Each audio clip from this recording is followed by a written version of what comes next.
Il y a quelque chose sur mon dos, entre mes omoplates. L'adrénaline gicle dans mon sang. Je plie le bras derrière ma nuque et j'arrive à effleurer du bout des doigts. Mon Dieu, c'est chaud, fourré et doux comme un pelage de chat.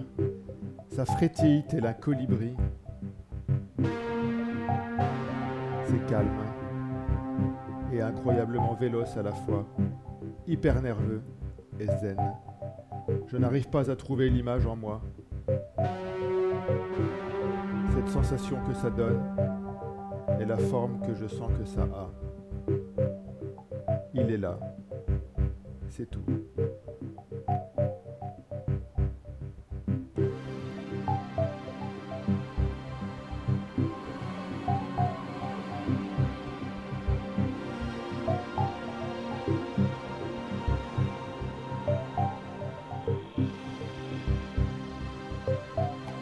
Ce que j'ai adoré a été cette sensation constante de fluidité et d'effort tout au long du parcours et le plaisir que j'y ai pris en dépit du sévère danger.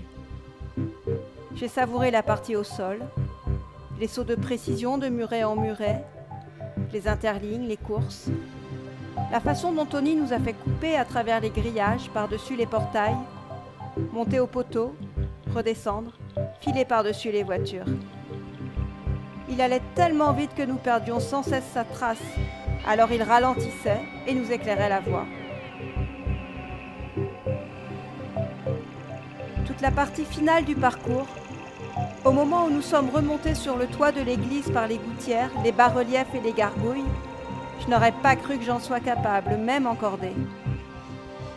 Et je n'évoque pas la série de sauts de détente sur le dédale de toit de zinc où j'ai regardé l'orca bondir sans réfléchir et où je n'ai fait que l'imiter, les imiter tous, comme Saskia, ni plus ni moins.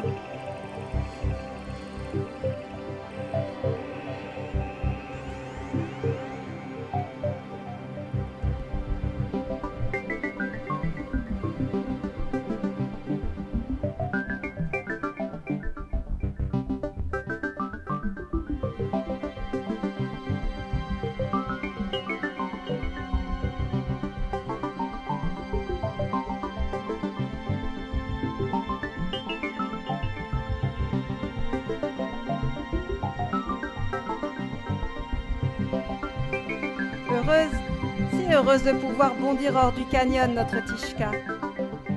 Tout le long de la course effrénée sur le chemin, je lui ai tenu la main, mon bonnet rabattu sur l'œil droit en visant les trous de brume devant moi. Parfois, elle ne pesait plus rien et sa main dansait. Elle voletait par-dessus les pierres, j'imagine. Elle était si légère dans ma paume, si vive, que je me la figurais en écureuil Paul à touche caracolant dans la garrigue fraîche par une nuit de contrebande. Sûrement avait-elle souffert dans le ravin confiné. Et là, tout son être respirait à nouveau à même l'étendue ouverte, comme moi, comme nous, petite harde de cabris bondissants relâchés sur la lande et qui craignent la seringue du fusil, tout en se sachant trop vifs pour être visés, trop furtifs pour être aperçus. Et tandis que je fuyais, j'avais ce sentiment sublime de décoller du sol avec Tishka à la moindre bosse, d'être quelques infimes secondes suspendues en l'air avant de toucher terre et de ricocher à nouveau sur la brume. Pic-pac, loup glacé.